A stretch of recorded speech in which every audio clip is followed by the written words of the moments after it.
수고 많으십니다. 한국은행 총재께 질의하겠습니다. 업무보고 보니까 정부와 감독 당국과 긴밀히 정책 공조하에 적기 대처해 나가겠다 이렇게 말씀을 하셨어요. 지금까지도 이렇게 해오고 있습니까? 예, 그렇게 했다고 생각하고 있습니다. 정책 공조 잘 하고 있나요? 예, 그렇다고 생각합니다. 한국은행은 물가 관리가 우선 목표인 거죠. 그렇습니다. 예. 그래서 물가 관리를 위해서 지금 계속 금리를 인상하고 있고요. 2021년 8월 이후에 10번 3% 인상을 했습니다.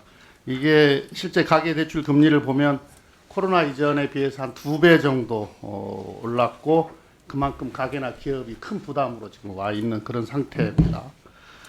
어떻습니까? 지금 이게 소비자 물가가 지금 금리는 올랐고 소비자 물가는 지금 5% 이상 계속 오르고 있고 당연히 가처분 소득 줄었고 또 그러다 보니까 소비자 심리지수 6개월 연속 지금 90대 유지하고 있는데요.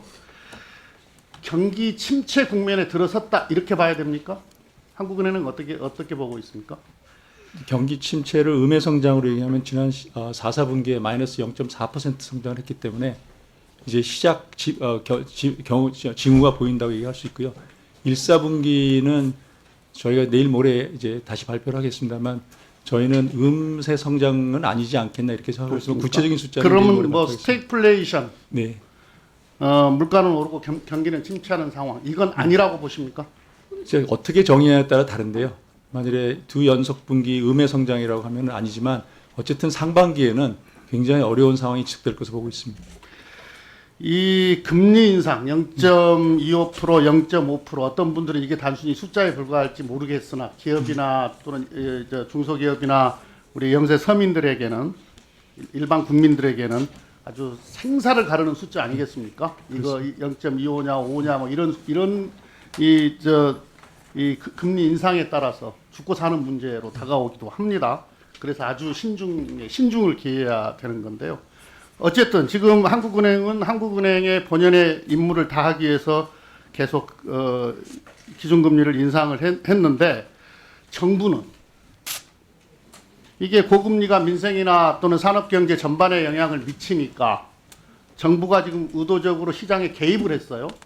그래서 시중은행에다가 대출금리 낮추라고 강제하고 있고 강요하고 있고 압박하고 있고 또 예금금리 경쟁하지 않도록 유도하고 있고 압박하고 있습니다. 민생위기가 어려우니까 일정 부분 이해 못하는 측면이 없는 건 아닙니다. 근데 우리가 보기에는 깜빡이도 안 켜고 막 급발진 또는 급변칙 막 이런 느낌이 있어요. 한국은행의 이 기준금리 인상의 이유와 지금 엇박자 나고 있는 거 아닙니까? 그러니까 다시 말하면 한국은행이 기준금리를 인상한다라고 하는 것은 어쨌든 시중의 유동성을 줄이겠다라고 하는 거 아닙니까? 그래서 물가를 잡겠다고 하는 거 아닙니까? 그런데 지금 정부는 지금 한국은행 의도하고 반대로 하고 있잖아요. 그러면 한국은행의 기준금리 인상 이 정책 효과가 나올 수 있겠습니까? 거둘 수 있겠습니까? 이걸 정부하고 정책 공조하신 겁니까? 예, 그렇습니다. 지금 말씀드린 대로 저희가 금리를 올리면서 전체적인 금리는 올라가는 수준이 있고요. 지금 지난 연말에 시장 금리가 너무 많이 튄 면이 있기 때문에 그 부분을 좀 조정하는 국면으로 이해하고 있습니다. 그렇다면 그러니까는 한국은행 금리를 인상했고 정부는 대출금리 인상 못하도록 압박하고 있고 그걸 지금 정책 공조를 하셨다고 말씀을 하셨어요. 지금 말씀하신 그렇다고 대로 한다면 한국은행은 더 이상 기준금리 인상할 요인이 없어진 거네요. 아니죠. 지금 대출금리를 인하하라고 한 정도가 뭐 기준금리 올라간 걸 완전히 대출금리 상쇄하는 인상이 정도가 멈췄거나 또 조금 낮아졌거든요. 이래도 지금 어떻게 보면 유동성과 관련해서 유동성 회수와 관련해서 문제 없다라는 게 지금 한국은행의 판단 아닙니까? 물론 금리가 완전히 올랐을 때는 유동성이 덜 조정됐겠지만 지금 말씀하시는 시장 금리는 기준금리보다 훨씬 높은 수준에 있습니다. 거기서 조금 조정하는 거는 시장 금리를 조정하는 것은 일부 요인 될 수 있다고 생각합니다. 그러니까 내 이야기는 지금 정부 정책이 이렇다고 한다라면 또 정부하고 정책 당국하고 공조를 하신다고 말씀을 하셨으니까 이게 괜찮다라고 판단하신다면은 이제 금리 인상의 요인이 없다 이렇게 이야기해야 되는 거 아닙니까? 아닙니다. 제 생각에는 지금 말씀드리는 거로 그럼 이거 못하게 해야 되는 거 아니에요? 아니죠. 물가 안정만이 유일한 목적이면 지금 말씀하신 쪽으로 갈 수 있지만 물가 안정과 함께 금융 안정 이런 것을 같이 고려하고 있고요.